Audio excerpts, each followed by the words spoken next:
नमस्कार साथियों, एक बार फिर से कलाम क्लासेज में आपका हार्दिक स्वागत है। आज का हमारा जो टॉपिक रहने वाला है वो है चौहानों की उत्पत्ति। तो आज हम चर्चा करने वाले हैं चौहानों की उत्पत्ति पर। देखिए, चौहानों की उत्पत्ति जो है इसके बारे में अलग अलग विद्वानों ने अपने अलग अलग मत दिए हैं। कोई कुछ कहेगा, कोई कुछ कहेगा, सभी विद्वान इस पर एक मत नहीं है। हमने पहले भी पढ़े थे, राजपूतों की उत्पत्ति के बारे में हमने चर्चा की थी, गुर्जर प्रतिहारों की उत्पत्ति के ऊपर हमने चर्चा की थी, और आज हम चर्चा कर रहे हैं चौहानों की उत्पत्ति। तो चलिए देखते हैं। सबसे पहले इनके अलग अलग मत जो है। पृथ्वीराज रासो के लेखक कौन है? चंद्रवर दाई।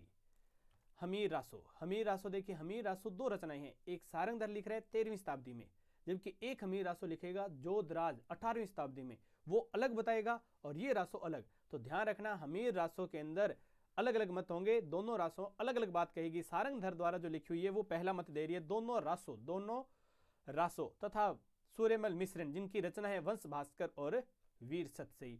तथा उसके बाद आते हैं मोहनोत नैनसी, जिनकी भी दो रचनाएं मारवाड़ रे परगणारी विगत तथा मोहनोत नैनसी री ख्यात। इन रचनाओं में तथा भाटों और चारण क्या हमारी वंशावली जो गाते हैं, आपने देखा होगा गांव में आते हैं वो भाट जो हमारे पूर्वजों के बारे में हमें बताते हैं। तो भाट और चारणों की जो है उनके अनुसार किराड़ू शिलालेख व क्रुक के अनुसार जो है चौहान जो है वो किससे उत्पत्ति हुई? चौहानों की अग्निकुंड से। अब अग्निकुंड सिद्धांत के बारे में हमने पहले भी चर्चा की थी कि आबू पर्वत पर गुरु विशिष्ट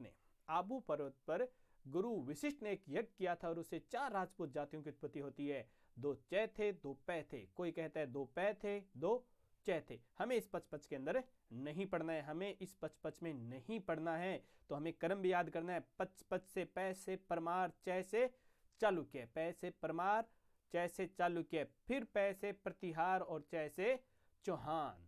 तो ये 4 जातियां थी और ये इनका कर्म था। तो ये अग्निकुंड सिद्धांत हुआ था। इसके बाद दूसरा सिद्धांत जो आता है उसके ऊपर देखते हैं, हम चर्चा करते हैं। सबसे पहले पृथ्वीराज विजय लिखा था जानक ने। पृथ्वीराज विजय लिखा था किसने? जानक ने। हरिकेली नाटक विग्रहराज चतुर्थ का। हमीर महाकाव्य नैनचंद्र सूरी। हमीर महाकाव्य नैन, जबकि हमीर रासो अब दूसरी आ रही है, ध्यान रखना। पहले हमीर रासो आया था सारंगधर का 13वीं शताब्दी में, और अब हमीर रासो आ रहा है जोधराज का, जो कब लिखा गया? 18वीं शताब्दी में। ये अपना अलग मत देगा।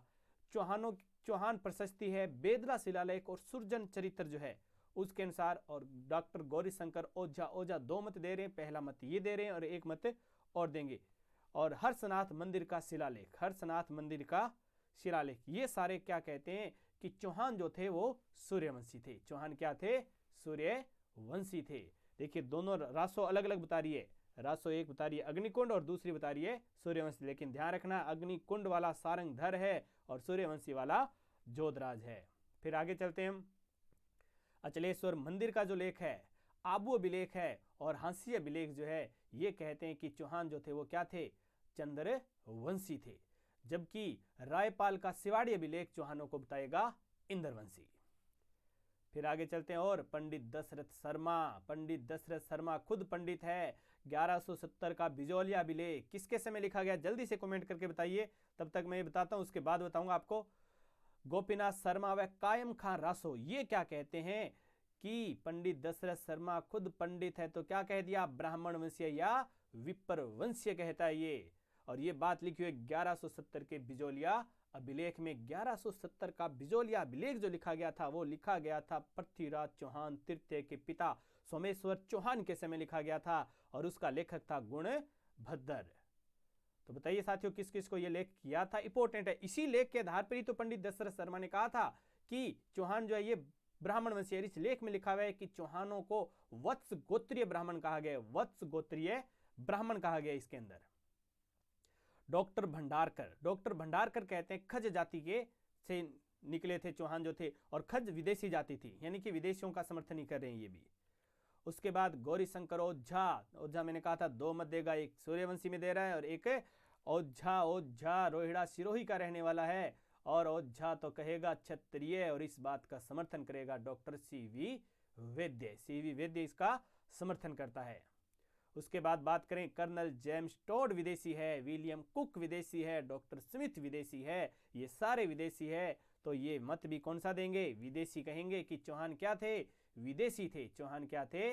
विदेशी थे और इसी बात का समर्थन कर रहा है डॉक्टर ईश्वरी प्रसाद जो है वो, इसी बात का समर्थन डॉक्टर ईश्वरी प्रसाद करते हैं। और विदेशियों में मैंने पहले भी पढ़ा था कि किसकी संतान, शक, हुण, कुषाण यानी कि युच्ची, इनकी संतान बताया था कर्नल टोड। तो कर्नल टोड विदेशी था, तो चौहानों को भी विदेशी कहता है, राजपूतों को भी विदेशी कहता है और गुर्जर प्रतिहारों को भी इसने विदेशी कहा है। इसके बाद हम बात करते हैं डॉक्टर स्मिथ तो सर्वमान्य मत देंगे। डॉक्टर स्मिथ कौन सा मत दे रहे हैं, सर्वमान्य मत दे रहे हैं और इनका साथ दे रहे हैं बीडी उपाध्याय। और सर्वमान्य मत प्रत्येक में हमेशा एक ही रहा है, मिश्रित वाला, कि मिश्रित देशी और विदेशियों की संतान। लेकिन ध्यान रखना, चौहानों में तो डॉक्टर स्मिथ दे रहे हैं, जबकि राजपूतों में मिश्रित वाला मत देंगे पंडित दशरथ शर्मा। अलग अलग जगह मत बदल जाते हैं, इसलिए इंपॉर्टेंट है। चौहानों में मिश्रित वाला मत जो है वो किसने दिया है, डॉक्टर स्मिथ और बीडी उपाध्याय, जबकि राजपूतों के अंदर ये मत दिया था पंडित दशरथ शर्मा ने। तो साथियों आज के लिए इतना ही, कल हम चर्चा करेंगे इसके चौहानों के ऊपर। तो पहले साकमरी, इनकी कितनी शाखाएं हैं, और सबसे पहले साकमरी अजमेर के चौहानों के ऊपर, हम सांबर के चौहानों पर हम चर्चा करेंगे। आज के लिए इतना ही, धन्यवाद, जय हिंद। साथियों जिन्होंने अभी तक चैनल को ज्वाइन नहीं किया, चैनल को सब्सक्राइब कर दीजिए, वीडियो को लाइक कर दीजिए और ज़्यादा से ज़्यादा इसको शेयर कीजिए। मिलते हैं कल शाम को।